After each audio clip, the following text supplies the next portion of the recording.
다시는 이 집에 발들일 생각하지 마라. 지금 뭐라고 하셨어요? 제가 왜 이런 취급을 받아야 하죠?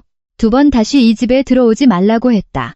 현관문 너머로 시어머니의 날카로운 목소리가 들려왔습니다. 저는 한동안 그 말의 의미를 이해할 수 없었습니다. 왜냐하면 그 집은 제 명의로 된 집이었기 때문입니다.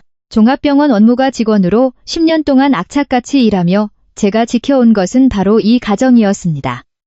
남편 김태민의 쥐꼬리만 한 월급과 그가 끊임없이 일으키는 사고들 속에서도 버틸 수 있었던 건 결혼할 때 친정 부모님이 보태주신 돈과 제 처녀 시절 적금을 모두 털어 장만한 이 집이 있었기 때문입니다. 남편의 외도를 견디다 못해 딱 하루 친정에 다녀왔을 뿐이었습니다. 그런데 집에 돌아와 보니 현관 도어록 비밀번호가 바뀌어 있었습니다. 초인종을 눌렀습니다. 잠시 후 문이 열리고 제 짐들이 쓰레기 봉투에 담긴 채 현관 밖으로 내팽개쳐졌습니다. 믿을 수 없을 만큼 기가 막힌 이야기의 시작입니다. 제 손에서 빨랫감이 스르륵 미끄러져 내렸습니다. 소파 위에 화면이 켜진 채 놓여있던 남편의 스마트폰 때문이었습니다. 평소 같았으면 아무 생각 없이 집어들어 충전기에 꽂아주었겠지만 그날따라 화면에 떠오른 메시지가 눈앞에서 지워지지 않았습니다. 오늘 예약 확인입니다. 최고급 호텔, 스위트룸. 내일 밤 기다리고 있을게요. 보고 싶어요, 태민 씨. 하트 이모티콘이 붙은 그 메시지가 너무나 선명하게 보였습니다. 저는 떨리는 손으로 스마트폰을 집어들었습니다. 발신자 이름은 거래처 최 팀장이라고 저장되어 있었지만 메시지 내역을 열어보니 차마 눈뜨고 볼 수 없는 내용투성이었습니다. 9살이나 어린 여성과의 대화창에는 오늘은 정말 즐거웠어. 미치도록 보고 싶다. 다음에 제주도 여행이나 갈까? 같은 역겨운 말들이 수개월 지나 빼곡하게 채워져 있었습니다. 그 문장 하나하나가 가슴에 못을 박는 것 같았습니다. 제가 병원 창고에서 온갖 환자들의 진상과 클레임을 견디며 번 돈으로 생활비를 쪼개고 시어머니의 병원비와 약값까지 살뜰히 챙겼건만 남편은 그 돈으로 호텔을 예약하고 다른 여자와 웃고 떠들었던 것입니다. 12년이었습니다. 결혼한 날부터 오늘까지 무려 12년이라는 시간을 저는 이 가족을 위해 헌신했습니다. 매일 8시간씩 서서 일하고 퇴근하면 곧장 마트로 달려가 저녁거리를 샀습니다. 시어머니가 좋아하시는 갈비찜을 따로 만들어 식탁에 올렸습니다. 이 갈비찜은 왜 이렇게 짜냐? 찌개도 다 식었잖니? 그런 핀잔을 들어도 저는 묵묵히 다시 주방으로 향했습니다. 주말에 쉰다는 건 꿈도 꿀 수 없었습니다. 시어머니를 차에 태워 병원 곳곳을 돌며 접수를 하고 긴 대기 시간을 견디고 약을 타서 다시 집으로 모셔다 드리는 것이 저의 일상이었습니다. 그런데 그 헌신의 대가가 고작 이런 배신이란 말입니까? 눈물이 쏟아질 것 같았지만 신기하게도 단 한 방울도 흐르지 않았습니다. 대신 가슴 한가운데에 뻥 뚫린 구멍처럼 묵직하고 차가운 공기가 전신으로 퍼져나가는 것을 느꼈습니다. 밤 11시가 넘었을 무렵 현관문이 열렸습니다. 훅 끼치는 술 냄새가 거실로 퍼졌고 남편 태민이 넥타이를 거칠게 풀어헤치며 들어왔습니다. 그는 불도 켜지 않은 거실에 앉아있는 저를 보자 짜증 섞인 목소리로 말했습니다. 왜 이렇게 어둡게 해놓고 있어? 사람 놀라게. 불 좀 켜지. 저는 대답 대신 소파에 놓여있던 스마트폰을 집어들어 그에게 들이밀었습니다. 태민의 눈이 화면을 향한 순간 그의 표정이 굳어지는 데는 1초도 걸리지 않았습니다. 하지만 그는 미안해하기는커녕 곧바로 미간을 찌푸리며 제 손에서 스마트폰을 낚아챘습니다. 남의 폰을 왜 함부로 봐? 너 미쳤어? 저는 떨리는 목소리로 물었습니다. 남의 폰이라고요? 12년을 함께 산 남편의 폰이 남의 건가요? 지금 그 말을 저한테 하는 거예요? 태민은 잠시 당황한 듯 머뭇거리더니 이내 큰 소리를 치기 시작했습니다. 그럼 결혼하면 내 사생활까지 다 까발려야 돼? 너 진짜 숨막히게 사는구나. 저는 천천히 일어나 그를 똑바로 쳐다보았습니다. 거래처 최 팀장이라고 저장해놨더군요. 거래처 최 팀장. 그런데 왜 거래처 직원이 당신을 태민 씨라고 부르죠? 왜 보고 싶다고 하고 왜 호텔에 3번이나 같이 가죠? 당신, 이게 정상이라고 생각해요? 제 목소리가 점차 낮아지자 태민은 오히려 더 펄쩍 뛰며 소리를 질렀습니다. 남자가 사회생활 하다 보면 그럴 수도 있는 거지. 거래처랑 접대하다 보면 술 마시고 호텔 갈 수도 있는 거 아니야? 넌 집구석에만 박혀 있으니까 세상 물정을 모르는 거야. 세상 물정을 모른다고요? 저도 모르게 헛웃음을 터뜨렸습니다. 너무 기가 막혀 헛웃음밖에 나오지 않았습니다. 세상이 그런 거라면 당신 아내는 그걸 그냥 입 다물고 견뎌야 한다는 건가요? 그게 당신이 말하는 세상인가요? 그때였습니다. 목소리 낮춰. 어머니 깨시잖아. 태미는 제 팔을 거칠게 뿌리치며 소리쳤습니다. 자신이 잘못해놓고 어머니 잠을 깨울까봐 전전긍긍하는 그 모습이 너무나 추악해 보였습니다. 하지만 이미 늦은 뒤였습니다. 안방문이 덜컥 열리며 시어머니 명숙이 잠옷 차림으로 눈을 비비며 나왔습니다. 오밤중에 무슨 소란이냐? 사람, 단잠 자는데. 태미는 기다렸다는 듯 시어머니 등 뒤로 숨으며 고자질을 했습니다. 엄마, 지훈이가 내 핸드폰 몰래 훔쳐보고 억지 부리면서 난리 치잖아. 내가 밖에서 얼마나 힘들게 일하는지도 모르면서. 시어머니 명숙의 날카로운 시선이 제게 꽂혔습니다. 저를 머리끝부터 발끝까지 훑어본 시어머니는 쯧쯧 혀를 차며 내뱉었습니다. 그러니까 평소에 남편 단속을 잘했어야지. 곁에서 내조 잘하고 남편 마음 편하게 해주면 남자가 밖으로 도냐? 그게 마누라 도리 아니야? 네가 뭐가 그리 잘났다고 큰 소리야. 저는 시어머니를 가만히 응시했습니다. 지난 12년간 수천 번도 넘게 들어온 사람의 피를 말리는 저 특유의 화법. 하지만 오늘따라 그 목소리가 제 귓속에서 천둥처럼 크게 울렸습니다. 어머니, 지금 하시는 말씀이 정말 맞다고 생각하세요? 남편이 바람을 피웠는데 피해자인 제가 내조를 못해서 그렇다고요? 그게 어머니 눈에는 상식으로 보이시나요? 시어머니의 눈썹이 치켜 올라갔습니다. 이 며느리년이 지금 나한테 말대꾸하는 거냐? 너 돌았어? 어디서 눈을 똑바로 뜨고 꼬박꼬박 대들어. 말대꾸하는 게 아닙니다. 12년 동안 단 한 번도 하지 못했던 진실을 오늘 처음으로 말씀드리는 것뿐입니다. 그 순간 태민이 옆 테이블에 있던 머그잔을 집어들어 바닥에 내동댕이 쳤습니다. 쨍그랑 하는 굉음과 함께 컵은 산산조각 났고 날카로운 파편이 제 발치까지 튀었습니다. 그만하라고 했지. 집구석 꼴이 이게 뭐야. 다 너 때문이잖아. 너만 입 다물고 있으면 조용히 넘어갈 일을 왜 이렇게 크게 만들어. 저는 미동도 하지 않았습니다. 발밑에 흩어진 파편들을 보며 제 인생도 이 머그잔처럼 이미 산산이 부서져 버렸다는 것을 깨달았습니다. 큰 소리치고 물건 던지면 당신이 옳은 게 되나요? 그렇게 하면 당신 죄가 없어질 줄 알아요? 태미는 대답 대신 콧방귀를 뀌며 고개를 돌렸고 시어머니는 팔짱을 낀 채 여전히 저를 노려보고 있었습니다. 두 사람의 얼굴, 그 어디에도 미안함이나 죄책감은 찾아볼 수 없었습니다. 그저 성가신 일이 생겼다는 짜증과 며느리에 대한 혐오감만이 존재했습니다. 저는 천천히 안방으로 들어갔습니다. 그리고 옷장에서 커다란 여행용 가방을 꺼냈습니다. 옷 몇 벌과 세면도구, 지갑, 그리고 통장을 챙겼습니다. 마지막으로 서랍 맨 아래 깊숙이 보관해 두었던 서류 봉투 하나를 꺼냈습니다. 이 아파트의 등기부등본이었습니다. 제 이름 석자가 분명하게 적힌 제 유일한 재산이자 자존심이었습니다.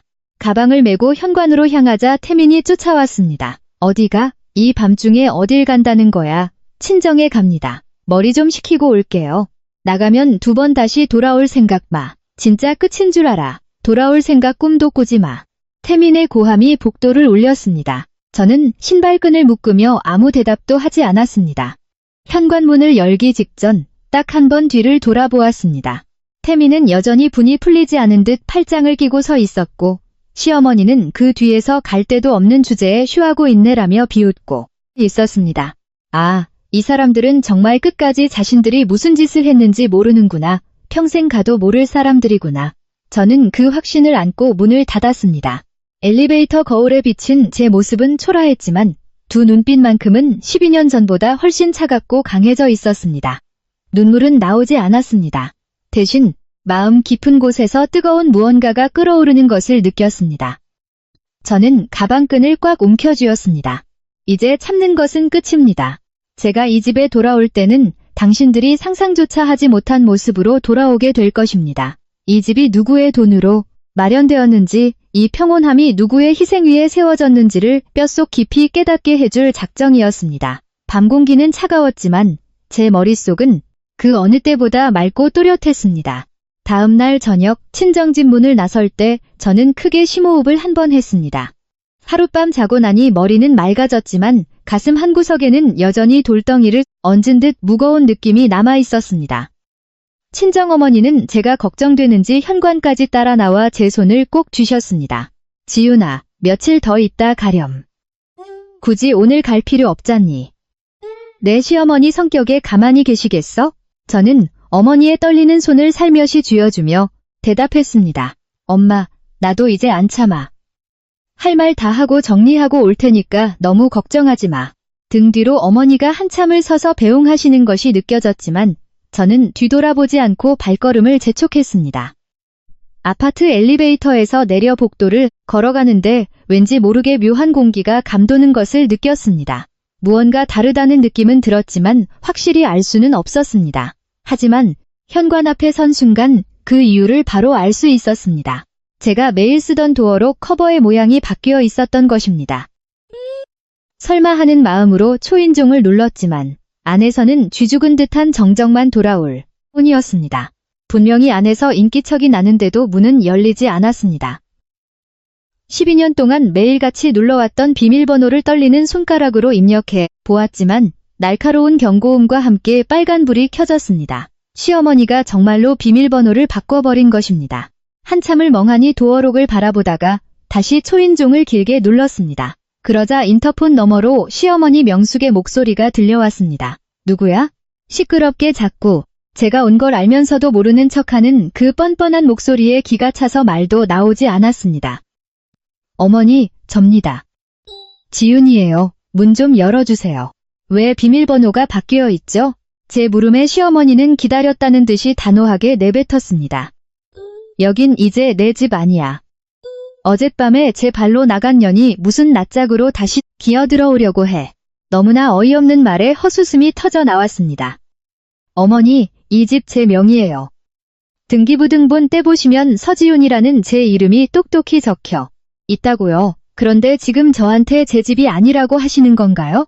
제 말에 시어머니는 콧방귀를 뀌며 받아쳤습니다. 명의가 어쩌고저쩌고 해봐야 여긴 우리 김씨 집안이 대대로 살 집이야. 어디서 시어미 앞에서 명의니 뭐니 그런 말대꾸를 배워 처먹었어? 꼴도 보기 싫으니까 썩 꺼져. 저는 문 너머로 남편 태민이 있다는 것도 눈치채고 목소리를 높였습니다. 김태민 씨, 거기 있는 거 다 알아요. 당장 나와서 문 열어요. 하지만 안에서 들려온 태민의 목소리는 비겁함 그 자체였습니다. 지윤아, 엄마가 저렇게 화가 나셨는데 나도 어쩔 도리가 없어. 일단 돌아가고 나중에 얘기하자. 어쩔 도리가 없다는 그 비겁한 한마디가 제 귓가를 날카롭게 찢었습니다. 석 달이나 다른 여자와 모텔을 드나들며 제 가슴에 못을 박은 남자가 이번에는 제 집문까지 걸어 잠그고 어머니 뒤에 숨어 어쩔 수 없다는 말만 반복하고 있는 것입니다. 12년이라는 세월이 이 비겁한 변명 하나에 무너져 내리는 순간이었습니다. 잠시 후 현관문이 살짝 열리더니 시어머니도 태민도 아닌 시누이 유진이 나타났습니다. 유진은 검은색 쓰레기 봉투 2개를 복도 바닥에 툭툭 내던졌습니다. 시누이는 팔짱을 낀 채 저를 위아래로 훑어보며 말했습니다. 새언니, 이제 그만 좀 하세요. 짐은 대충 싸놨으니까 이거 가지고 돌아가세요. 저는 바닥에 뒹구는 봉투를 내려다보았습니다. 찢어진 비닐 틈 사이로 제가 아끼던 베이지색 코트 소매가 구겨진 채 삐져나와 있었습니다. 12년 전, 첫 보너스로 저 자신에게 선물했던 때가 탈까봐 매일 조심스럽게 손질했던 그 코트가 쓰레기 취급을 받으며 복도에 버려진 것입니다. 아가씨, 이게 무슨 짓이죠? 제가 언제 집을 나간다고 했나요? 어젯밤엔 친정 부모님 뵙고 오겠다고 했을 뿐인데 짐을 싼다는 말은 한마디도 안 했는데요. 유진은 어깨를 으쓱하며 태연하게 대답했습니다. 나갔으면 나간 거지 뭐가 달라요? 그리고 친정집도 방 모자란다면서요. 언니까지 있으면 복잡거릴 텐데. 저 이제부터 여기 들어와서 살기로 했어요. 엄마랑 오빠도 다 허락했으니까 잔말 마세요. 빈방 두면 아깝잖아요. 가족끼리 돕고 살아야지. 기가 막혀서 말이 안 나왔습니다. 어젯밤 친정에서 하룻밤을 보낸 그 짧은 시간 동안 이 가족은 비밀번호를 바꾸고 제 짐을 봉투에 담아내다 버린 뒤 시누이의 이삿짐까지 드리고 있었던 것입니다. 이것은 충동적인 행동이 아니었습니다. 제가 남편의 바람을 안 순간부터, 아니 어쩌면 그보다 훨씬 전부터 저를 내쫓고 이 집을 차지할 계획을 세우고 있었음에 틀림없었습니다. 저는 천천히 몸을 굽혀 바닥에 내팽개쳐진 봉투를 집어들었습니다. 코트 소매를 봉투 안으로 밀어 넣으며 차가운 목소리로 말했습니다. 태민 씨, 문 뒤에 숨어 있지 말고 당장 나와서 내 얼굴 보고 얘기해.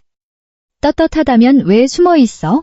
여전히 남편의 대답은 없었습니다. 대신 시어머니의 목소리가 쩌렁쩌렁 울렸습니다. 할 말 있으면 나중에 변호사 통해서 해. 우린 이제 너랑 할 말 없으니까. 저는 그 말을 듣고 눈을 한번 감았다 떴습니다. 지난 10년간 이 집에서 헌신했던 나날들이 주마등처럼 스쳐 지나갔습니다. 어머니, 10년 동안 제가 이 집에서 어머니 병수발 들고 명절마다 혼자 전 부치고 음식했습니다. 제가 힘들다고 한마디라도 한 적 있나요? 그런데 어떻게 저한테 이러실 수가 있죠? 제 말에 시어머니는 비명을 지르듯 소리쳤습니다. 며느리가 당연히 해야 할 일을 한 것 가지고 뭘 유세야. 내 친정부모가 그렇게 가르치더냐? 당연하다고요? 저는 낮고 분명한 목소리로 중얼거렸습니다. 어머니에게는 그 모든 희생이 당연한 거였군요. 그럼 저도 이제부터 제 권리를 당연하게 행사하겠습니다. 시누이 유진이 문을 닫으려고 하자 저는 거칠게 문틈을 손으로 잡았습니다. 유진 씨, 그리고 어머니. 똑똑히 들으세요. 이 집 제 단독 명의입니다. 결혼할 때 친정에서 보태준 돈과 제 피땀, 어린 적금으로 산 집이라고요. 오늘 이 복도에서 제게 한 짓 절대 잊지 않을 테니 똑똑히 기억해 두세요. 유진은 비웃듯 콧방귀를 꼈습니다.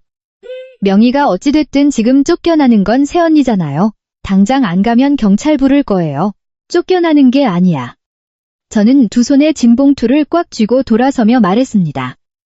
내가 내 발로 나가는 거야. 그 차이가 얼마나 무서운 건지 당신들 곧 뼈저리게 느끼게 될 거야.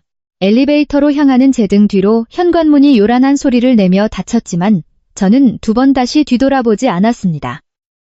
엘리베이터에 타자마자 스마트폰을 꺼내 부동산 앱을 실행했습니다.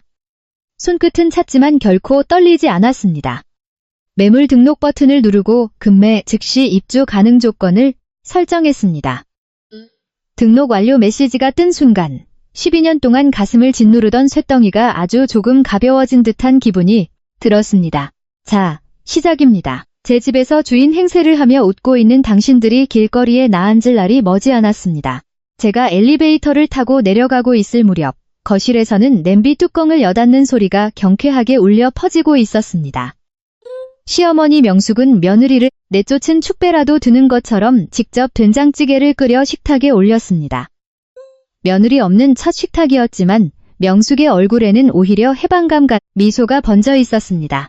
태미는 소파에 비스듬히 누워 TV를 틀었고 시누이 유진은 현관 신발장에 자기 구두를 정리하며 콧노래를 부르고 있었습니다.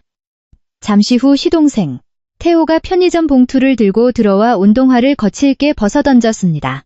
엄마, 집안 분위기 왜 이렇게 좋아? 무슨 좋은 일이라도 있어? 태호가 능청스럽게 묻자 명숙은 찌개간을 보며 소금을 톡톡 치고 대답했습니다. 좋은 일 있고 말고 오늘 그년 짐 싹 다 내다 버렸어. 밥 먹으면서 자세히 얘기해줄게. 명숙이 끓인 찌개는 지훈이 끓이던 것보다 훨씬 짰지만 아무도 불평하지 않았습니다. 오히려 승리의 만찬이라도 즐기듯 네 사람은 식탁에 둘러앉았습니다. 명숙이 숟가락을 들며 득의양양하게 입을 열었습니다. 오늘 도어록 비밀번호 싹 바꾸고 개짐 다 쓰레기 봉투에 담아서 복도에 팽개쳐줬어. 지훈이 그년 넋이 나가서 얼굴이 빨개지는데 아주 속이 다 시원하더라. 명숙은 찌개를 한 입 맛있게 떠먹고는 흐뭇하게 웃었습니다. 그러자 옆에 있던 얄미운 시누이 유진도 신나서 맞장구를 쳤습니다. 엄마, 아까 새언니 표정 진짜 볼만했어. 자꾸 명의가 어쩌고 하면서 잘난 척하길래 내가 딱 잘라 말했지. 명의가 누구든 지금 쫓겨난 건 언니 아니냐고. 그 말에 대꾸도 못하고 쓰레기 봉투 들고 가는 꼴이 진짜 머저리 같더라니까. 명숙은 고개를 끄덕이며 당당하게 덧붙였습니다. 잘했다. 그런 애들은 애초에 기를 팍 죽여놔야 돼. 걔가 우리 집안에 시집와서 이만큼 호강하고 사는 게 다 누구 덕인데 건방지게 시어미한테 말대꾸를 해? 태민은 그저 찌개만 뒤적일 뿐 말이 없었습니다. 밥그릇에 시선을 쳐박고 숟가락만 끄적이는 아들의 모습이 못마땅했는지 명숙은 그를 힐끗 노려보았습니다. 태민이 너도 이참에 잘된 줄 알아. 그런 여편네랑 계속 살았으면 내 인생 더 꼬였어. 이제부터 내 세상이니까 좀 정신 차리고 살아. 태민이 힘없이 네 하고 대답하자 명숙은 쯧쯧 혀를 찼습니다. 대답하는 꼬락서니 하고는 이럴 땐 어머니 감사합니다 하고 절이라도 해야지. 식사가 끝날 무렵 시동생 태호가 편의점 봉투에서 소주를 꺼내 잔을 돌렸습니다. 오늘 같은 날 한 잔 해야지. 엄마도 한 잔 받아. 명숙은 손사래를 치면서도 자리를 뜨지 않았습니다. 태호는 형의 잔에 소주를 찰랑거리게 따르며 본격적으로 속내를 드러내기 시작했습니다.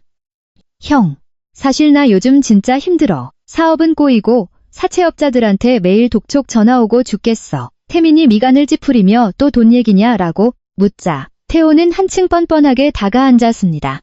그냥 하는 소리가 아니야. 형이 이 집 담보로 대출 좀 받아주면 안 돼? 요즘 아파트 값도 올랐다는데 담보대출 받으면 목돈 꽤 나올 거 아니야.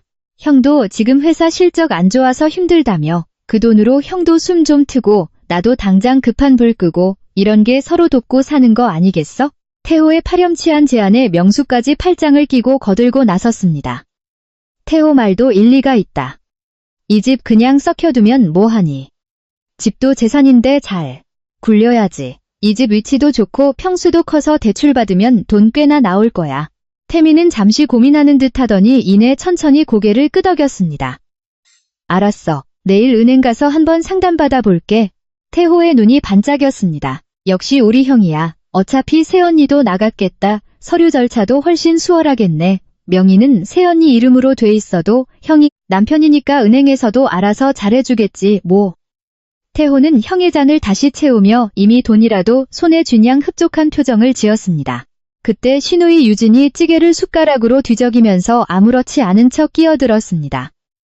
근데 나 내일부터 안방 써도 되지? 새언니가 쓰던 그 작은 방은 숨막혀 죽을 뻔했어. 명숙이 태민이가 안방을 쓰는데 네가 어딜 쓴다는 거냐 라며 나무라자 유진은 입술을 삐죽이며 대꾸했습니다. 오빠가 그 작은 방 쓰면 되잖아. 엄마가 제일 큰 방 쓰고 내가 안방 쓰면 딱 맞네. 오빠, 그래도 되지? 유진은 이미 이 집의 모든 것을 자신이 가질 권리가 있는 것처럼 굴었습니다. 심지어 그녀는 상속 문제까지 들먹였습니다. 오빠, 근데 나중에 이 진명이는 어떻게 되는 거야? 우리가 상속받아야 되는 거 맞지? 나중에 골치 아파지기 전에 담보대출이든 뭐든 빨리 처리해버리는 게 낫지 않아? 새언니가 명예 가지고 딴지 걸기 전에 말이야. 유진의 말의 거실은 잠시 조용해졌지만 명숙은 제지하기는커녕 고개를 끄덕였습니다. 그건 당연한 소리다. 이 집은 우리 김씨 집안 재산이야. 명의가 누구 이름으로 돼 있든 그게 무슨 상관이냐. 우리 집안에 들어온 이상 다 우리 거지. 명숙은 뒷정리를 하며 가족들에게 못을 박듯 선언했습니다. 이 집은 우리 가족 거다. 누가 뭐래도 우리가 주인이야. 내일 당장 대출 상담받고 내 이름으로 명의 돌릴 궁리해라. 알았지? 세 사람은 마치 전리품을 나눠 가진 장군들처럼 위풍당당하게 고개를 끄덕였습니다. 그 시각 지유는 친정집 방의 차가운 바닥에 누워 천장을 바라보고 있었습니다. 그녀의 스마트폰 화면에는 조금 전 부동산 앱에서 보내온 알림이 떠 있었습니다. 매물 등록이 정상적으로 완료되었습니다. 스마트폰을 가슴에 품고 조용히 눈을 감았습니다. 그 집의 시댁 식구들이 지금 이 순간 어떤 추악한 작당 모의를 하고 있을지 안 봐도 훤히 눈에 선했습니다. 하지만 지윤의 입가에는 서늘한 미소가 번져 있었습니다. 어머니, 그리고 김태민 씨, 당신들이 내 명의로 된 집에서 헛된 꿈을 꾸고 있는 동안 나는 그 꿈의 근거를 지워버리고 있답니다. 지윤은 알고 있었습니다. 이 싸움은 자신이 시작한 것이 아니며 그리고 결코 자신이 질 싸움이 아니라는 것을. 내일 부동산에서 연락이 오고 계약금이 입금되는 순간 그들이 굳게 믿고 있는 우리 가족의 집은 신기루처럼 사라질 것입니다. 12년간의 인내를 끝낸 지윤의 복수는 이제 막 시작되었을 뿐이었습니다. 다음 날 오전, 남편 태민은 넥타이를 거칠게 매며 현관을 나섰습니다. 평소 같으면 회사에서 실적 압박에 시달리고 있을 시간이었지만 그는 당당하게 반차를 냈습니다. 어젯밤 동생 태호와 소주를 마시며 나눈 대화가 꽤 구체적이고 달콤했기 때문입니다. 아파트를 담보로 대출을 얼마나 받을 수 있을지, 어느 은행 금리가 제일 싼지 태호는 이미 다 알아본 것처럼 떠벌렸습니다. 그리고 태미는 그 꿈 같은 계획을 현실로 만들기 위해 발걸음을 내디뎠습니다. 아파트 경비실 앞을 지날 때 안면이 있는 경비 아저씨가 인사를 건넸습니다. 안녕하세요. 사모님은 어제 아침 일찍 급하게 나가시던데요. 태미는 걸음을 멈추지 않고 가볍게 목례만 했습니다. 지윤이 나갔다는 말이 일순간 귓가에 맴돌았지만 깊게 생각하지 않았습니다. 어차피 갈 곳이라곤 친정밖에 없는 여자였습니다. 제풀에 지쳐 울며 매달릴 때까지 내버려둘 심산이었습니다. 은행은 아파트에서 걸어서 딱 10분 거리에 있었습니다. 문을 밀고 들어가자 대출 상담을 기다리는 사람들로 북적였습니다. 태미는 대출 창구 번호표를 뽑고 대기석에 앉아 마치 이미 대출금을 손에 쥔 것처럼 그 돈을 어떻게 쓸지 상상의 나래를 펼쳤습니다. 잠시 후 자신의 번호가 호출되자 그는 의기양양하게 상담 창구로 걸어가 자리에 앉았습니다. 단정한 차림의 젊은 여직원이 밝은 미소로 그를 맞았습니다. 어떤 업무로 오셨나요? 대출 상담이신가요? 태미는 등받이에 몸을 기대며 여유 만만하게 대답했습니다. 담보대출 좀 알아보려고요. 지금 살고 있는 아파트를 담보로 목돈이 좀 필요해서요. 여직원은 고개를 끄덕이며 시세 조회를 위해 주소를 물었고 태미는 망설임 없이 아파트 동호수를 불렀습니다. 여직원이 키보드를 몇 번 두드리더니 서류 한 장을 내밀었습니다. 네, 담보대출 가능한 물건이네요. 본인 확인을 위해 신분증 좀 부탁드릴까요? 태미는 지갑에서 운전면허증을 꺼내 건넸습니다. 그런데 면허증을 받아들고 모니터 화면과 대조하던 직원의 표정이 묘하게 굳어졌습니다. 그녀는 모니터를 다시 한번 빤히 들여다보더니 조심스럽게 입을 열었습니다. 고객님, 죄송하지만 이 물건의 소유자 본인이 맞으신가요? 태미는 당연하다는 듯 목소리를 높였습니다. 제 아내 명의입니다. 제가 거기서 12년이나 살고 있다고요. 그게 뭐 문제라도 됩니까? 직원은 동요하는 기색 없이 차분하게 설명을 이어갔습니다. 등기부 등본을 확인해보니 해당 물건의 소유자는 아내분의 단독 명의로 되어 있습니다. 고객님의 성함은 등기부 어디에도 기재되어 있지 않네요. 그 순간 태민의 심장이 철렁 내려앉았습니다. 그게 무슨 소리예요? 우리 부부가 같이 사는 집이라고요? 공동명의 아니었습니까? 직원이 모니터를 태민 쪽으로 살짝 돌려 보여주자 화면에는 소유자, 서지윤이라는 글자가 선명하게 떠 있었습니다. 지분도 공동명의도 아닌 완벽한 단독 소유였습니다. 거주하고 계신 것과 법적인 소유권은 별개입니다. 담보대출은 원칙적으로 소유자 본인만 신청하실 수 있습니다. 아내분 명의의 재산을 남편분이 임의로 처분하거나 담보로 제공하는 것은 법적으로 불가능합니다. 태미는 마른 침을 삼키며 다급하게 물었습니다. 그럼 남편인 제가 대출을 받을 방법은 아예 없다는 겁니까? 직원은 원칙대로 대답했습니다. 명의자이신 아내분께서 직접 내점하셔서 동의서와 인감증명서를 제출해 주셔야 합니다. 실질적으로 아내분의 동의가 없으면 단 1원도 대출을 실행해 드릴 수 없습니다. 이는 법으로 엄격하게 규정된 사항이라 저희로서도 어찌할 도리가 없습니다.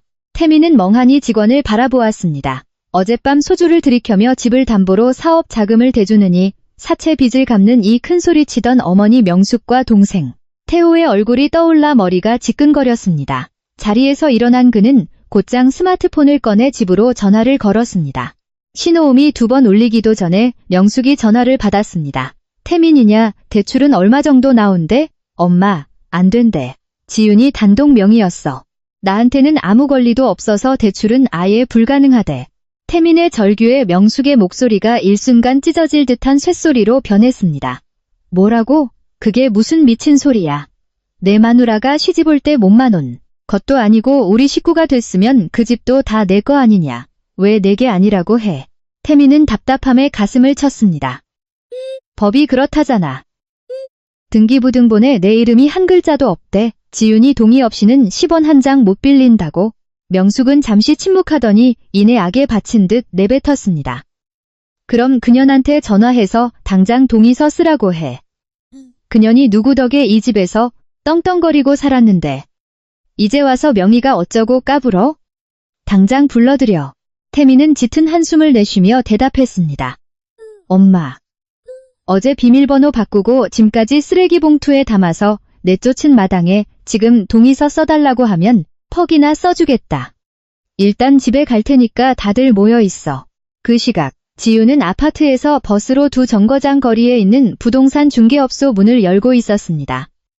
박 소장이 지윤의 모습을 보자마자 환하게 웃으며 맞이했습니다. 어서 오세요. 어제 저녁에 매물 내놓으신 서지윤 사모님 맞으시죠? 지윤은 단호한 표정으로 자리에 앉았습니다. 네, 연락 주셔서 바로 왔어요. 필요한 서류는 다 챙겨왔습니다. 지윤은 가방에서 서류 봉투를 꺼내 테이블 위에 하나씩 펼쳐 놓았습니다. 등기부등본부터 신분증, 인감도장까지. 어젯밤 친정에서 한숨도 자지 않고 준비한 결전의 무기였습니다. 박 소장이 서류를 훑어보고 고개를 끄덕였습니다. 단독 명의로 되어 있으시네요. 요즘 보기 드문데 서류가 아주 완벽합니다. 남편분 동의 없이 매매 진행하시는데 법적인 문제는 전혀 없습니다. 빨리 처분하고 싶다고 하셨죠? 얼마나 급하신가요?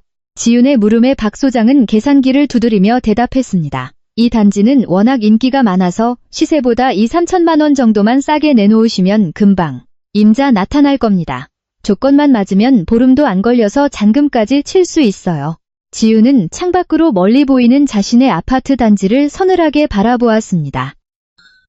12년간 자신의 피땀이 스민 곳이었지만 이제는 그 추악한 인간들이 우글거리는 소굴일 뿐이었습니다. 알겠습니다. 최대한 빨리 진행해 주세요. 지윤은 위임장에 인감도장을 찍었습니다.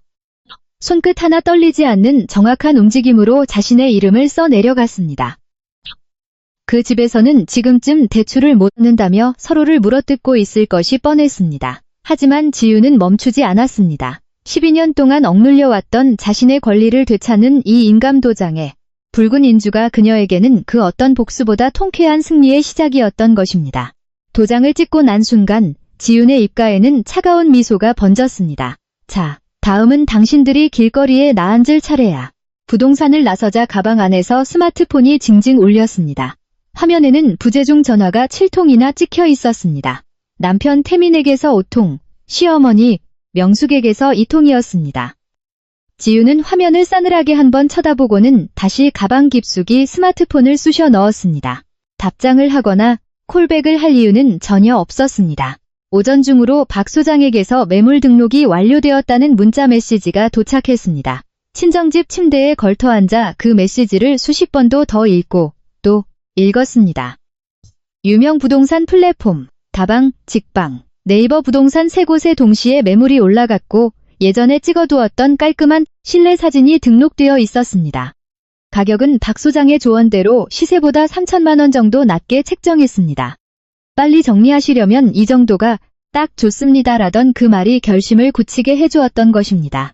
매물이 등록된 지 3일째 되던 날 오후였습니다. 명숙이 차지한 아파트의 평화로움을 깨는 날카로운 초인종 소리가 울려 퍼졌습니다. 소파에 앉아 TV를 보던 명숙은 미간을 찌푸리며 투덜거렸습니다. 누구야? 대낮부터 시끄럽게. 신우이 유진은 소파에 대자로 누운 채 눈도 뜨지 않고 대답했습니다. 택배 아니에요? 나 어제 시킨 거 있는데. 명숙은 쯧쯧 혀를 차며 자리에서 일어났습니다. 그렇게 허구한 날 택배 시켜대고 받는 건 맨날 내 차지냐? 네가 좀 일어나서 받으면 덧나니. 명숙은 투덜거리며 현관으로 걸어가 문을 열었습니다. 하지만 문 앞에 서 있는 사람은 택배 기사가 아니었습니다. 서류 가방을 든 단정한 차림의 30대 남성과 그의 아내로 보이는 젊은 여성이 서 있었습니다. 안녕하세요. 집 좀 보러 왔는데요. 부동산 박 소장님 연락받고 왔습니다. 그 말에 명숙의 두 눈이 휘둥그레졌습니다. 집이요? 무슨 자다가 봉창 두드리는 소리야. 방문객은 당황한 듯 스마트폰 화면을 보여주며 말했습니다. 화면전 인터넷에 급매물로 올라온 거 보고 연락드렸는데요. 오늘 오후 2시에 집 보기로 약속이 되어 있어서요. 안 되나요? 명숙은 그 자리에 돌처럼 굳어버렸습니다. 대꾸할 말을 찾지 못해 멍하니 서 있자 거실에서 유진이 소리를 지르며 달려나왔습니다. 엄마, 누구야? 택배야? 현관으로 튀어나온 유진은 방문객들을 위아래로 훑어보더니 새된 목소리로 쏘아붙였습니다. 집을 보러 오다니요? 그게 무슨 소리예요? 여기 내놓은 집 아니에요. 잘못 찾아오셨으니까 당장 돌아가세요. 방문객은 어이가 없다는 표정으로 반박했습니다. 아니, 부동산 앱에서 사진 다 보고 공인중개사 통해서 정식으로 약속 잡고 왔는데 잘못 찾아왔다니요? 박 소장님한테 오늘 볼 수 있다고 분명히 들었는데요. 유진은 기겁하며 자신의 스마트폰을 꺼내 부동산 앱을 켰습니다. 검색창에 자신들이 살고 있는 아파트 동호수를 입력하는 순간 유진의 얼굴에서 핏기가 싹 가시며 새하얗게 질려버렸습니다. 화면에는 지금 자신들이 딛고 서 있는 거실, 안방, 심지어 주방 구석구석의 사진이 급매물로 버젓이 올라와 있었던 것입니다. 뭐야, 이거? 엄마, 이거 새언니가 올린 거야. 진짜 집을 내놨어. 유진의 비명에 명숙이 스마트폰을 낚아채 화면을 확인했습니다. 눈알이 튀어나올 만큼 크게 떠진 명숙은 손을 바들바들 떨었습니다. 방문객 부부가 멋쩍게 서서 물었습니다. 저기, 집 내부 좀 둘러봐도 될까요? 멀리서 연차까지 내고 온 건데 명숙은 현관문을 온몸으로 가로막으며 고함을 질렀습니다. 안 돼. 여긴 내놓은 집 아니니까 썩 돌아가. 부동산 중개업자가 사기치는 거니까 2번 다시 오지 마시오. 명숙은 방문객의 대답도 듣지 않고 현관문을 쾅 하고 닫아버렸습니다. 복도에서 남자의 황당해하는 목소리가 잠시 들리더니 이내 멀어져 갔습니다. 명숙은 거친 숨을 몰아쉬며 아들 태민에게 전화를 걸었습니다. 신호음이 울리자마자 태민이 받았습니다. 엄마, 왜 대출 건 때문에 그래? 명숙은 찢어질 듯한 목소리로 비명을 질렀습니다. 태민아, 지금 집 보러 사람들이 왔다 갔어. 지윤이 그년이 진짜로 집을 팔아넘기려고 앱에다 매물을 올렸어. 전화기 너머로 무거운 침묵이 흘렀습니다. 듣고 있냐? 내 마누라가 지금 우리 식구들 길바닥에 나앉게 생겼는데 본척만 척할 거야? 태민은 기운 빠진 목소리로 대답했습니다. 듣고 있어. 근데 지윤이가 내 전화를 3일째 아예 안 받아. 나보고 어쩌라고? 어쩌긴 뭘 어째? 당장 처갓집 쳐들어가서 매물 내리라고 무릎이라도 꿇고 빌어야지. 명숙이 악을 쓰자 태민은 한숨을 푹 쉬었습니다. 친정에 간다고 장모님이 문이나 열어주겠어? 이제 돌이킬 수 없어. 지윤이 진짜 독하게 마음먹은 것 같아. 명숙은 분노를 이기지 못해 시동생 태호에게도 전화를 걸었지만 돌아온 대답은 더욱 절망적이었습니다. 엄마, 형한테 얘기 들었는데 이거 진짜 큰일 난 거야. 매매 계약서에 도장 찍히고 잔금 치르면 새 집주인한테 집 비워줘야 돼. 명의가 새언니한테 있는 이상 우리가 법적으로 막을 방법은 전혀 없다고. 명숙은 전화를 끊고 소파에 털썩 주저앉았습니다. 유진은 옆에서 여전히 앱 화면을 넘겨보며 중얼거렸습니다. 엄마, 가격도 시세보다 엄청 싸게 올려놨어. 이러다 일주일도 안 돼서 팔려버리겠어. 그럼 우리 가족은 어떡해? 나 이제 겨우 짐 다 풀었는데. 명숙은 머리를 감싸 쥐었습니다. 그럼 어쩌라는 거냐? 이 집이 어떤 집인데? 그때 유진이 무심코 툭 내뱉었습니다. 엄마가 새언니 쫓아내고 비밀번호 바꿨을 때 이 정도는 각오했어야 하는 거 아니야? 그 말에 명숙의 두 눈에서 불꽃이 튀었고 유진은 서둘러 입을 다물었습니다. 그 시각 저는 병원 원무과 점심시간에 구내식당 구석자리에 앉아 있었습니다. 밥이 넘어가지 않아 반쯤 먹다 말고 식판을 밀어낸 뒤 스마트폰을 꺼냈습니다. 부동산 박 소장님에게서 문자가 와 있었습니다. 오늘 2팀 안내했습니다. 한 팀은 문전박대 당하셨다고 연락이 왔네요. 내일 3팀 더 안내할 예정인데 내부를 볼 수 있게 협조해 주실 수 있으실까요? 저는 잠시 창밖을 내다보며 생각에 잠겼습니다. 그리고 단호하게 답장을 보냈습니다. 내일 오전 10시에 제가 직접 동행하겠습니다. 박 소장님에게서 즉시 답장이 왔습니다. 알겠습니다. 명의자분이 직접 와주시면 매수자분들도 훨씬 안심하실 겁니다. 내일 뵙겠습니다. 스마트폰을 내려놓고 깊은 숨을 내쉬었습니다. 옆자리의 동료가 걱정스러운 듯 물었습니다. 지윤 씨, 요즘 무슨 일 있어? 얼굴이 되게 안 좋아 보이는데. 저는 옅은 미소를 지으며 대답했습니다. 괜찮아. 그냥 12년 동안 묵혀뒀던 쓰레기를 한꺼번에 치우는 중이라서. 동료는 무슨 말인지 몰라 고개를 갸웃거렸지만 더 이상 설명하지 않았습니다. 내일 오전 그 집 식구들은 제가 나타날 거라곤 꿈에도 생각하지 못하고 있을 것입니다. 내 명의를 무시하고 내 집에서 주인 행세를 하던 그들이 진짜 주인이 나타났을 때 어떤 얼굴을 할지 상상하니 가슴속 깊은 곳에서 서늘한 쾌감이 밀려왔습니다. 그들이 아무리 문을 걸어 잠그고 버텨도 소용없다는 것을 저는 잘 알고 있었습니다. 법과 서류는 거짓말을 하지 않으니까요. 저는 남은 밥을 한 숟갈 입에 넣고 조용히 자리에서 일어났습니다. 내일은 내 인생에서 가장 통쾌한 날이 될 것이라는 예감이 들었습니다. 다음 날 오전 9시 50분, 아파트 1층 공동현관에서 부동산 박 소장님을 만났습니다. 박 소장님은 두툼한 서류철을 옆구리에 낀 채 서 계셨는데 저를 보자 약간 긴장한 표정으로 입을 열었습니다. 사모님, 오늘 집 보실 분들은 총 3팀입니다. 첫 번째 분들은 10시 정각에 도착하실 건데 어제 헛걸음하셨던 그분들이라 굉장히 진지하게 구매를 고려하고 계십니다. 가격만 맞으면 바로 가계약금 쏘겠다는 기세니까 마음 단단히 먹으세요. 저는 고개를 끄덕이며 짧게 답했습니다. 알겠습니다. 올라가시죠. 엘리베이터를 타고 올라가는 동안 저는 아무 말도 하지 않았습니다. 층수 표시판의 숫자가 하나씩 올라가는 것을 지켜보며 요동치는 심장을 억누르고 호흡을 가다듬었습니다. 복도에 들어선 순간 저 멀리 12년 동안 저의 안식처였던 현관문이 눈에 들어왔습니다. 매일같이 여닫던 문이었지만 지금은 마치 거대한 성벽처럼 낯설고 차갑게 느껴졌습니다. 박 소장님이 먼저 다가가 초인종을 눌렀습니다. 잠시 후 문이 열리고 앞치마를 두른 시어머니 명숙이 얼굴을 내밀었습니다. 박 소장님의 얼굴을 보자마자 명숙의 눈에는 적개심이 활활 타올랐습니다. 또 부동산이야? 어제 안 된다고 분명히 말했는데 왜 자꾸 귀찮게 굴어? 박 소장님은 조금도 동요하지 않고 침착하게 대응했습니다. 안녕하세요. 오늘은 미리 약속을 잡고 방문했습니다. 매수 희망자분들과 내부를 좀 둘러보려고 합니다. 여긴 절대 못 보여줘. 내놓은 집 아니니까 썩 돌아가요. 명숙이 목청을 높이자 복도에 앙칼진 목소리가 쩌렁쩌렁 울렸습니다. 내가 여기서 10년을 넘게 살았어. 내가 집주인이나 다름없는데 대체 누가 집주인이란 말이야. 여긴 우리 집이고 우리 식구들이 살고 있는 집이야. 당신들이 무슨 권리로 남의 집을 함부로 훔쳐보겠다는 거야.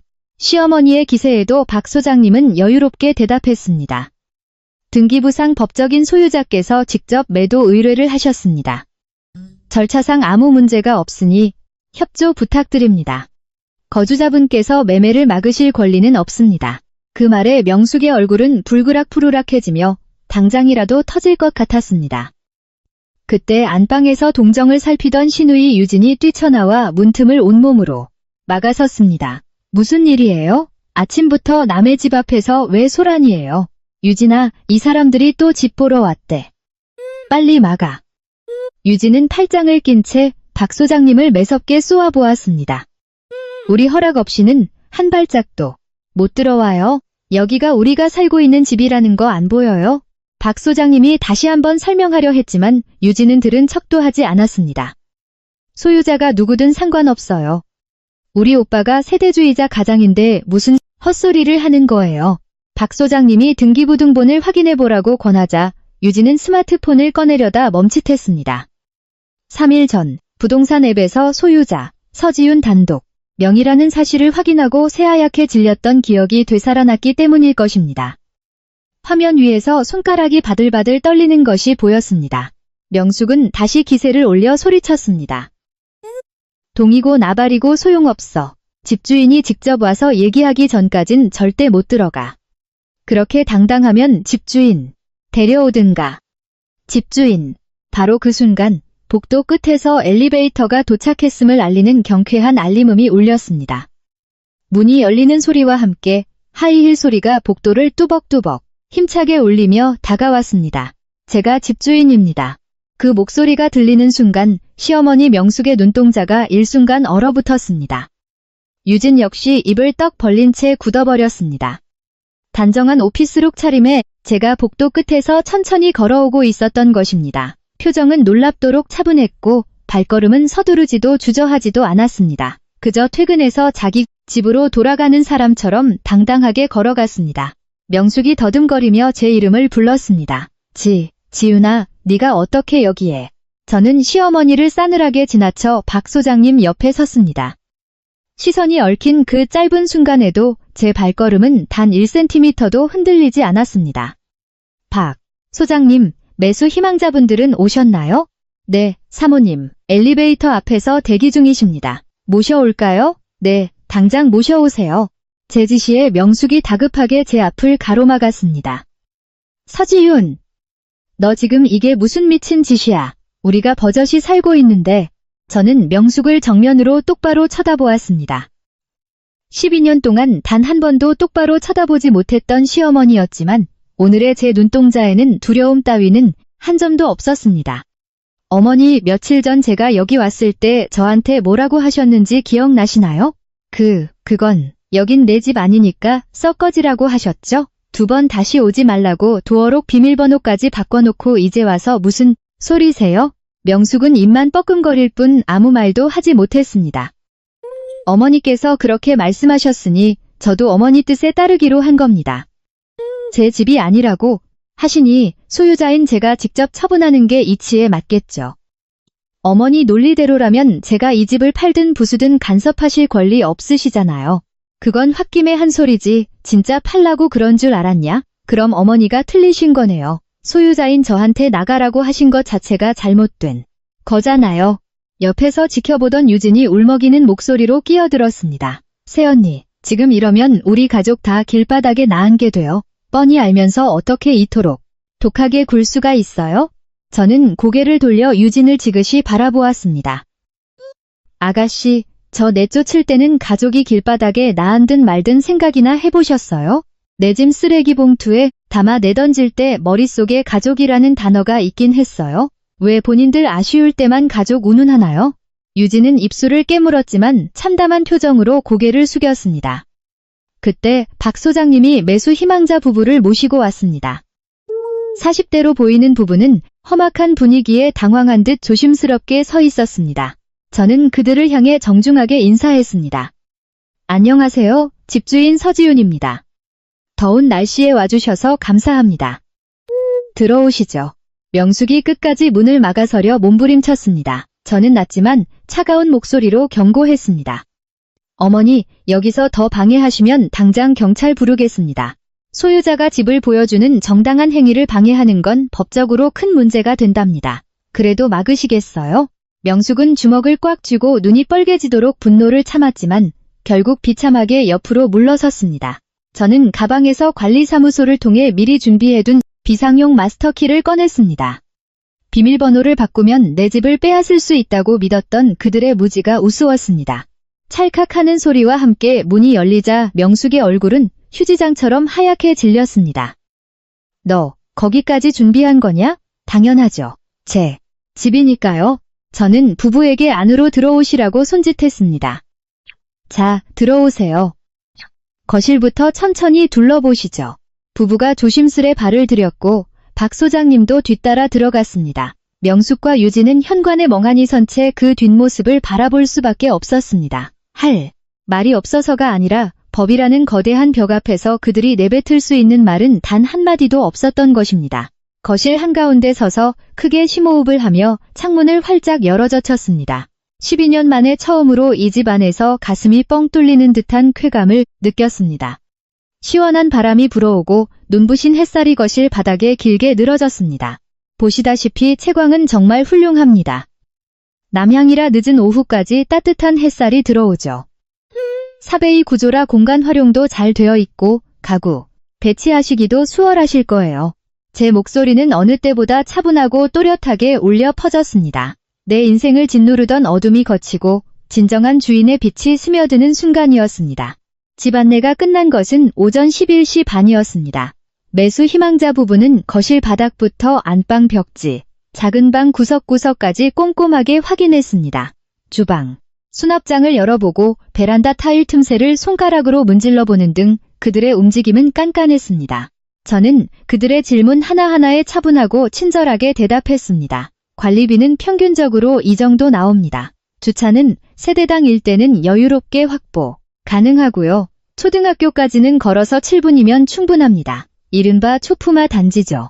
제 목소리는 마치 남의 집을 소개하는 가이드처럼 평온했습니다. 시어머니 명숙은 안방문 앞을 가로막고 서서 끝까지 방해하려 했지만 제가 문을 밀고 들어가자 어쩔 수 없이 뒤로 밀려났습니다. 시누이 유진 역시 자신이 차지하고 있던 작은 방 문고리를 끝까지 붙잡고 있었지만 박 소장님이 법적 절차에 대해 슬쩍 언급하자 결국 콧방귀를 뀌며 물러났습니다. 두 사람의 입에서는 끊임없이 불만 섞인 욕설이 새어나왔지만 저는 단 한 번도 그쪽을 돌아보지 않았습니다. 방문객 부부가 현관을 나설 때 남편분이 박 소장님에게 조용히 물었습니다. 집 관리가 아주 잘 되어 있네요. 저희는 긍정적으로 생각하고 있는데 혹시 가격 조정이 조금이라도 가능할까요? 박 소장님은 저를 힐끗 보고 대답했습니다. 집주인분과 상의해보고 바로 연락드리겠습니다. 그 후로 두 팀이 더 다녀갔습니다. 주방 구조에 감탄하던 신혼부부와 층수와 향을 꼼꼼히 따지던 투자 목적의 중년 남성까지 저는 세 팀 모두에게 똑같이 친절하게 안내를 마쳤습니다.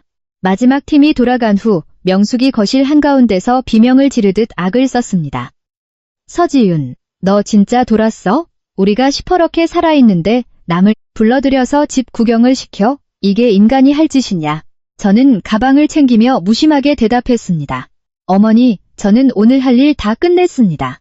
내일도 집 보러 올 분들 있으니까 집안 정리 좀 해두세요. 명숙의 눈이 치켜 올라갔습니다. 뭐라고? 내일도 이 짓거리를 하겠다는 거냐? 네, 매매계약서에 도장 찍을 때까지 계속할 겁니다. 저는 구두를 고쳐 신고는 뒤도 돌아보지 않고 현관을 나섰습니다. 등 뒤로 쏟아지는 시어머니의 쌍욕을 귓등으로 흘려들으면서요. 그 무렵 남편 태민은 서울 본사 인사팀 앞 복도에서 식은땀을 흘리고 있었습니다. 오전부터 회사 분위기가 심상치 않았던 것입니다. 평소 농담을 건네오던 팀장은 태민의 시선을 피했고 친하게 지내던 동료들은 스마트폰만 쳐다보며 자리를 피하기 일쑤였습니다. 구내식당에서도 태민이 나타나자 같이 식사하던 무리가 슬금슬금 흩어지는 것을 보고 그는 불길한 예감에 사로잡혔습니다. 추악한 소문은 이미 사내 블라인드와 인트라넷을 타고 퍼져 있었습니다. 거래처 최 팀장과의 부적절한 관계는 단순한 불륜 문제가 아니었습니다. 최 팀장 측 회사에서 태민과의 사적인 관계가 업무상 이익 제공과 직결되었다는 공식적인 항의성 내용 증명이 날아온 것입니다. 계약 과정에서 태민이 편의를 봐주는 대가로 부적절한 관계를 맺었다는 배임 의혹은 회사의 명예를 실추시키는 중대한 사안이었습니다.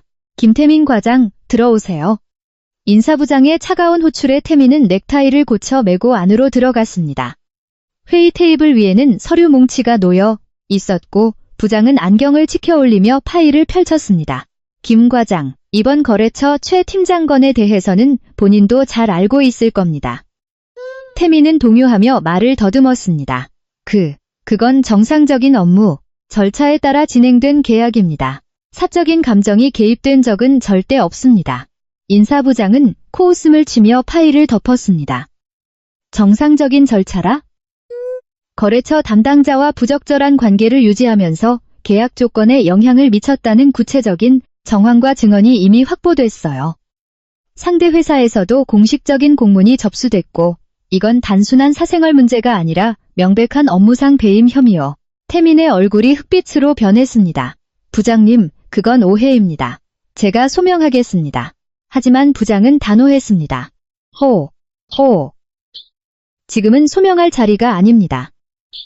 금일 부로 내부 감사가 착수되었고 김 과장에게는 대기 발령 조치를 명합니다. 당장 짐 챙겨서 인사팀 지시가 있을 때까지 자택에서 대기하세요. 대기발 덧령. 그 네 글자가 태민의 머리를 강타했습니다. 노트북과 업무용 법인폰은 지금 즉시 반납하고 퇴근하세요. 태민은 다리가 후들거려 간신히 자리에서 일어났습니다. 사무실을 가로질러 나갈 때 동료들의 수군거림이 등 뒤에 비수처럼 꽂혔습니다. 회사 건물.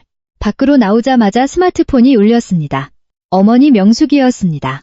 태민아, 지금 회사냐? 지윤이 그년이 오늘 집에 세 팀이나 사람을 끌어들였어. 우리 집을 당장 팔아넘길 작정이야. 이거 당장 어떻게 좀 해봐. 태민은 회사 앞 화단에 주저앉아 기운 빠진 목소리로 대답했습니다. 엄마, 나 지금 그럴 상황 아니야. 나 오늘 대기 발령 받았어.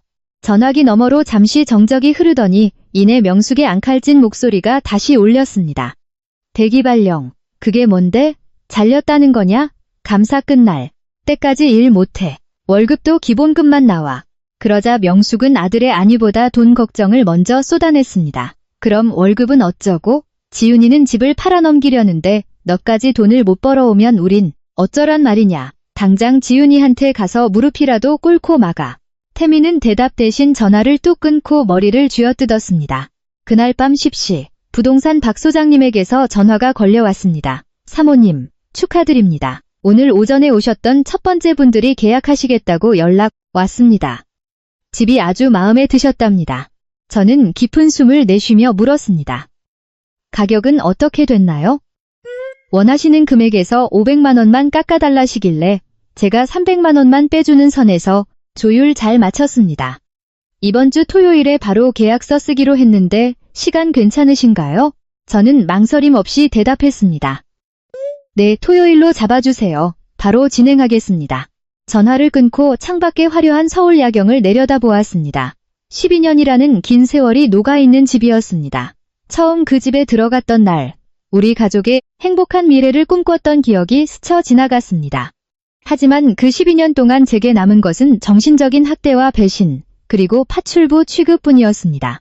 계약서에 인감도장을 찍는 순간 이 지긋지긋한 기억들도 연기처럼 사라질 것입니다. 스마트폰을 내려놓고 조용히 눈을 감았습니다. 이제 4일 남았습니다. 4일 후면 그들을 향한 최후의 심판을 알리는 종소리가 울려 퍼질 것입니다. 토요일 오전 부동산 중개업소 테이블에 앉아 제 인생을 짓눌러왔던 12년의 쇠사슬을 끊어낼 마지막 인감도장을 찍었습니다. 맞은편에 앉은 매수자.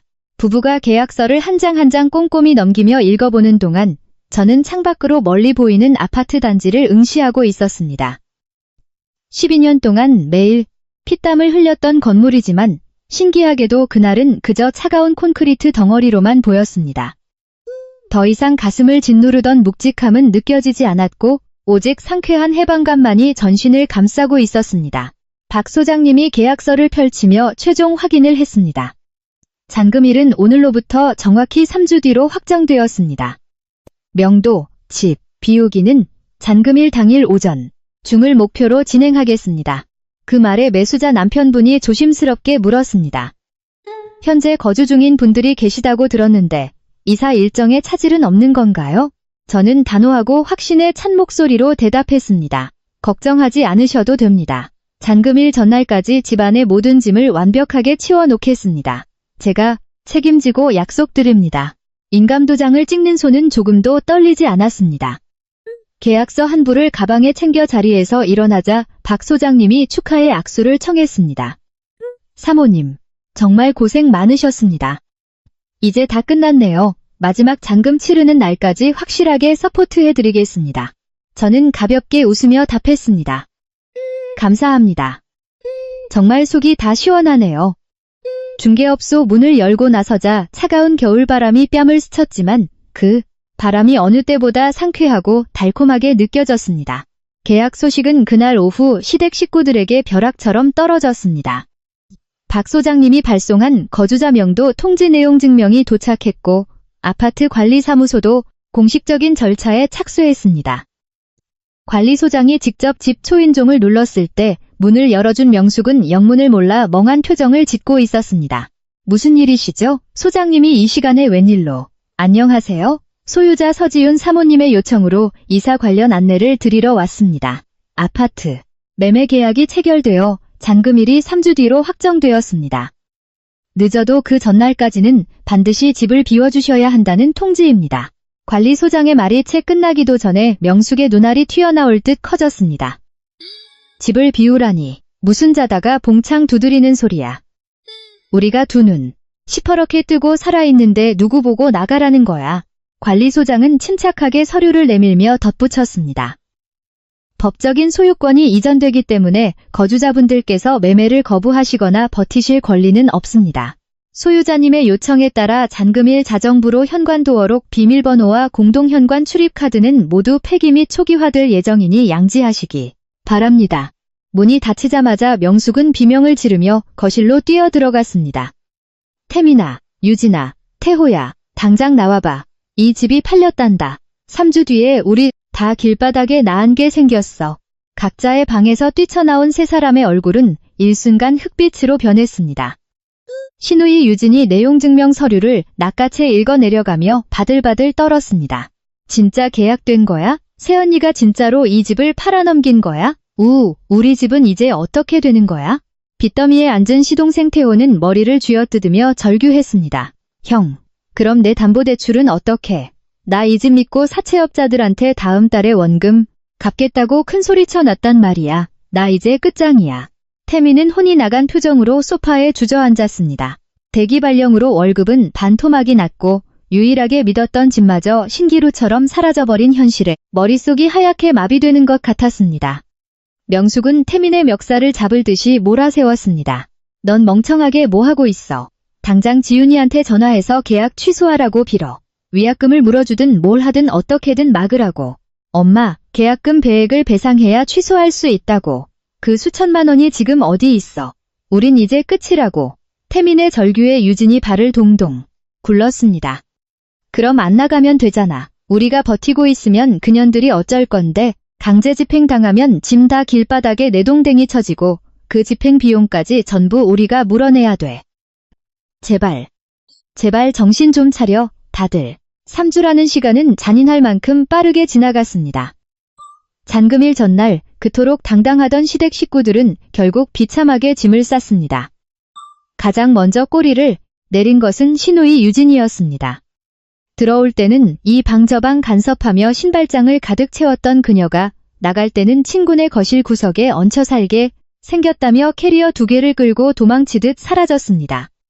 시동생 태호는 용달차 한 대를 불러 야반도주하듯 짐을 뺐지만 형 태민에게 원망의 쌍욕을 퍼부으며 인사도 없이 떠나버렸습니다. 마지막까지 남은 건 태민과 명숙이었습니다. 명숙은 이삿짐을 싸며 내가 무슨 죽을 죄를 지었다고 며느리 부려먹은 게 죄냐 라며 악을 쓰며 울부짖었지만 그 눈물에 동정하는 이는 아무도 없었습니다. 태민은 안방 서랍을 정리하다가 지훈이 남겨둔 물건이 단 하나도 없다는 사실을 깨달았습니다. 이미 오래전부터 완벽하게 이별을 준비하고 있었던 것입니다. 텅 빈 서랍처럼 자신의 인생에도 이제 남은 것이 아무것도 없음을 깨달은 태민은 고개를 푹 숙였습니다. 이삿짐 트럭이 떠나고 명숙이 현관문 앞에 서서 집안을 마지막으로 둘러보며 눈물을 글썽였습니다. 내가 여기서 10년을 살았는데 네. 추억이 다 여기 있는데. 엄마, 제발 그만하고 가자. 추하니까 제발 그만해. 태민이 어머니의 팔을 억지로 잡아 끌었습니다. 복도에서 기다리고 있던 관리소장이 싸늘하게 손을 내밀었습니다. 출입카드 반납하시죠. 명숙이 떨리는 손으로 카드를 건넨 순간 그들만의 12년 왕국은 완전히 무너져 내렸습니다. 그날 오후 저는 새 매수자와 잔금을 치르고 통장에 찍힌 거액의 숫자를 확인했습니다.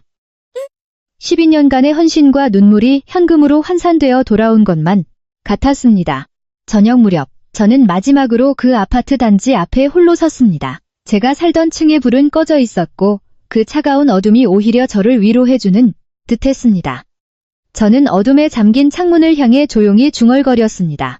10년 동안 파출부처럼 참고 견뎠어. 새벽부터 일어나 밥을 짓고 당신들의 무시와 폭언을 견디면서도 이 집이 내 유일한 보금자리라고 믿었지. 하지만 오늘 알았어. 겨울바람이 불어와 제 머리카락을 흩날렸습니다. 저는 시선을 거두지 않고 똑바로 쳐다보며 말을 이었습니다. 이 집에서 진짜 쫓겨난 건 내가 아니었어. 당신들이야말로 당신들의 양심과 인격에서 그리고 따뜻했을 가족의 품에서 영원히 쫓겨난 거야. 저는 가벼운 발걸음으로 몸을 돌렸습니다. 뒤돌아볼 이유도 미련을 가질 가치도 없는 곳이었습니다. 12년 만에 처음으로 가슴을 쫙 펴고 걷는 이 길 끝에는 누구의 눈치도 보지 않는 저만의 진짜 인생이 기다리고 있었습니다. 비로소 시작된 나만의 눈부신 아침을 향해 저는 단 한 번도 뒤돌아보지 않고 당당하게 걸어갔습니다. 12년이라는 긴 시간 동안 주인공 지훈을 버티게 한 것은 아마도 가족이라는 이름의 책임감이었을 것입니다. 하지만 진정한 가족은 누군가의 일방적인 희생을 당연하게 여기지 않습니다. 이 이야기가 우리에게 가르쳐주는 가장 큰 교훈은 나 자신을 잃어가면서까지 지켜야 할 관계는 이 세상에 없다는 것입니다. 상대방의 배려 없는 태도에 무조건 참아주는 것은 배려가 아니라 오히려 상대를 괴물로 자라게 방치하는 것과 같습니다. 지훈이 과감하게 인감도장을 찍고 자신의 명의로 된 집을 처분한 것은 단순한 복수가 아닙니다. 스스로를 소중히 여기고 더 이상 상처받지 않겠다고 선언하는 자존심의 회복입니다. 지금 만약 누군가에게 진심을 다해 헌신하고 있음에도 파출부 취급을 받으며 마음 아파하는 분이 계실까요? 당신의 인생이라는 무대의 주인공은 다른 누구도 아닌 바로 당신 자신입니다. 지훈처럼 용기를 내어 문을 박차고 나오세요. 그 문 너머에는 반드시 당신을 진심으로 아껴줄 새로운 세상이 기다리고 있을 것입니다. 여러분의 생각은 어떠신가요? 오늘의 이야기에 가슴이 뻥 뚫리셨거나 혹은 비슷한 경험으로 마음이 아팠던 분들은 구독과 좋아요로 응원해주세요. 여러분의 따뜻한 댓글 하나하나가 저희에게 큰 힘이 됩니다.